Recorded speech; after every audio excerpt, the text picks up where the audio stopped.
नमस्कार दोस्तों, मैं हूं आपके साथ हर्ष भारद्वाज। क्या ईडी ने केजरीवाल के खिलाफ सही से जांच नहीं की है? क्या ईडी किसी दुर्भावना के तहत केजरीवाल को जेल में रखना चाहती है? क्या केजरीवाल के खिलाफ ईडी अपराध साबित नहीं कर पाई? ये सवाल इसलिए क्योंकि राउज एवेन्यू कोर्ट के विशेष जज न्याय बिंदु ने ईडी पर कई तरह से सवाल उठाए हैं। दरअसल आम आदमी पार्टी के संयोजक और दिल्ली के मुख्यमंत्री अरविंद केजरीवाल को एक्साइज पॉलिसी केस में जमानत मिल गई है। राउज एवेन्यू कोर्ट ने जांच एजेंसी ईडी पर पक्षपात का आरोप लगाते हुए सीएम केजरीवाल को जमानत दी।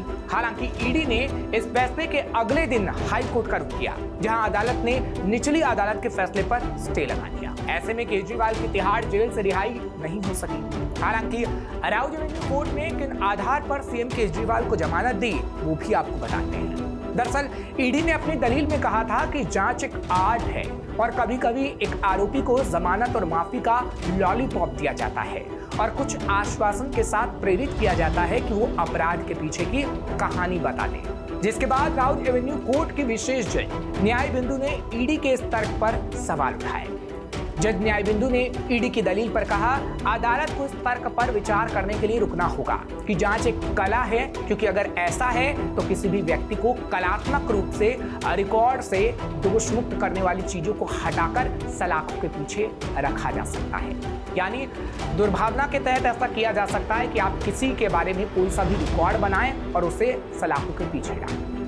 यही चीजें अदालत को जांच एजेंसी के खिलाफ यह अनुमान लगाने के लिए बाध्य करती हैं कि वे बिना पक्षपात के काम नहीं कर रही है। यानी ईडी पर सवाल उठाए गए कि क्या ईडी बिना पक्षपात के काम कर पा रही है। कोर्ट ने कहा कि नेचुरल जस्टिस को बरकरार रखने के लिए छानबीन निष्पक्ष होनी चाहिए। कोर्ट ने संयुक्त राज्य अमेरिका के संस्थापकों में से एक बेंजामिन फ्रैंकलिन को कोट करते हुए कहा कि 100 दोषी छूट जाएं, लेकिन एक निर्दोष को सजा नहीं होनी चाहिए। कोर्ट ने अपने आदेश में कहा कि कोर्ट की ड्यूटी है कि वह दोषी को सजा दे, लेकिन यह भी सुनिश्चित करे कि किसी निर्दोष को सजा ना हो। कोर्ट ने कहा कि केजरीवाल की ओर से जो कुछ मुद्दे उठाए गए थे उस पर ईडी का कोई जवाब नहीं था। सीबीआई केस के बारे में केजरीवाल की ओर से कई मुद्दे उठाए गए थे जिस पर ईडी चुप रहा। निचले अदालत ने अपने जमानत आदेश में भी कहा कि इस मामले में सह आरोपी के बयान के आधार पर केजरीवाल के खिलाफ आरोप लगाए गए, यानी जिन्होंने बयान दिए केजरीवाल के खिलाफ, और सिर्फ ईडी के कहने पर उन्हें न्यायिक हिरासत में रखा गया है।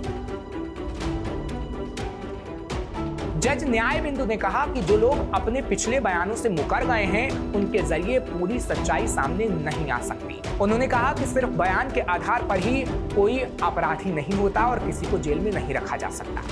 उन्होंने ये भी कहा कि पूरी सच्चाई का पता रिकॉर्ड में मौजूद उन सबूतों के आधार पर चलेगा जो जांच एजेंसी को कानूनी तरीके से हासिल करने होते हैं। अदालत ने कहा कि जांच एजेंसी ईडी अब तक केजरीवाल को अपराधी साबित करने को लेकर कोई सबूत देने में सफल नहीं रही है। जज ने यह भी कहा कि एजेंसी स्पष्ट करने में भी विफल रही है कि केजरीवाल ने 100 करोड़ रुपए लिए हैं। ईडी ने यह भी स्पष्ट नहीं किया कि जांच के दौरान पता लगाई गई 40 करोड़ रुपए की कथित राशि अपराध की आय का हिस्सा कैसी थी। उस राशि के संबंध में न्यायाधीश ने कहा कि जांच अधिकारी ने अदालत को बताया था कि 100 करोड़ रुपए की कथित राशि में से लगभग 40 करोड़ रुपए का पता लगाया जा चुका है, लेकिन ईडी ये स्पष्ट करने में विफल रही है कि बाकी की राशि का पता लगाने में उसे कितना समय लगेगा। उन्होंने कहा कि इससे सवाल उठता है कि क्या दिल्ली के मुख्यमंत्री केजरीवाल को उचित सबूत के बिना तब तक सलाखों के पीछे रखना होगा जब तक कि ईडी पूरी राशि बरामद नहीं कर लेती। कोर्ट ने यह भी कहा कि ईडी इस मामले में केजरीवाल के खिलाफ डायरेक्ट एविडेंस पेश करने में विफल रही है, यानी कोई भी सबूत पेश नहीं किया गया। ईडी केजरीवाल के खिलाफ सीधा सबूत पेश नहीं कर पाई है। कोर्ट ने कहा कि न्याय होने के साथ साथ न्याय होते दिखना भी जरूरी है। दिल्ली के राउज एवेन्यू कोर्ट स्थित जज न्याय बिंदु ने अपने फैसले में कहा कि ईडी ने जो सबूत पेश किए हैं उसमें केजरीवाल के खिलाफ अपराध के बारे में सीधा कोई ठोस सबूत नहीं है। कोर्ट ने जमानत आदेश में कहा कि ईडी ने अपराध की निरंतरता यानी प्रोसीड ऑफ क्राइम के तहत कहा कि गोवा चुनाव में इसका इस्तेमाल हुआ है, यानी जो पैसे लिए गए उसका इस्तेमाल गोवा चुनाव में हुआ, लेकिन इसको लेकर ईडी खुद चुप रहा और फंड के बड़े हिस्से को अभी भी तलाश ईडी नहीं कर पाई है। कोर्ट ने अपने फैसले में कहा कि ईडी के मुताबिक उनके पास जुलाई 2022 में केजरीवाल के खिलाफ मटेरियल था, लेकिन केजरीवाल को अगस्त 2023 में पूछताछ के लिए बुलाया गया। इस बाबत ईडी पर जो सवाल याचिकाकर्ता ने उठाया उसका जवाब ईडी के पास नहीं है। यानी जो सवाल केजरीवाल बार बार उठा रहे हैं उसके कोई भी जवाब ईडी के पास नहीं है। और इस तरह मामले में ईडी की दुर्भावना दिखती है। एक दुर्भावना के तहत ईडी काम कर रहा है, ये एक जज कह रहा है। कोर्ट ने कहा कि पहली नजर में जो तथ्य हैं उसके आधार पर कहा जा सकता है कि अभी तक केजरीवाल के खिलाफ अपराध साबित नहीं होता है और ऐसे में जमानत दी जाती है। सुप्रीम कोर्ट के 10 मई 2024 के अंतरिम जमानत आदेश का हवाला भी दिया गया। अदालत ने याद दिलाया कि पीठ ने कहा था कि केजरीवाल पर गंभीर आरोप लगाए गए हैं, लेकिन केजरीवाल को दोषी नहीं ठहराया गया है और उनका कोई आपराधिक इतिहास भी नहीं है। वे समाज के लिए खतरा भी नहीं है, इसलिए उनके खिलाफ पहले सबूत लाए जाने चाहिए। कोर्ट ने यह भी कहा कि लगता है कि ईडी का भी मानना है कि रिकॉर्ड में मौजूद सबूत केजरीवाल के खिलाफ कार्रवाई करने के लिए पर्याप्त नहीं है। ईडी किसी भी तरीके से सबूत जुटाना चाहती है और उसके लिए समय ले रही है। जांच एजेंसी को निष्पक्ष होना चाहिए ताकि ये माना जा सके कि एजेंसी की ओर से न्याय के सिद्धांतों का भी पालन किया जा रहा है।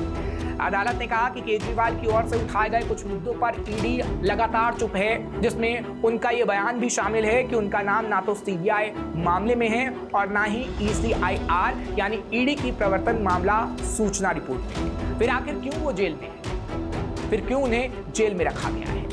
यानी कोर्ट ये बताने की कोशिश कर रहा था कि किसी भी एजेंसी को निष्पक्ष जांच करनी चाहिए और ऐसा लग नहीं रहा है कि हो रहा है। फिलहाल किसी जज की तरफ से ये बातें कहना बहुत बड़ी बात है, जिसके कई मायने निकाले जा सकते हैं। फिलहाल ऐसी और खबरों के लिए आप देखते रहिए श्रेष्ठ भारत। श्रेष्ठ भारत पर खबरों से जुड़े रहने के लिए चैनल को सब्सक्राइब और लाइक करें, बेल आइकन दबाएं और देखते रहें श्रेष्ठ भारत।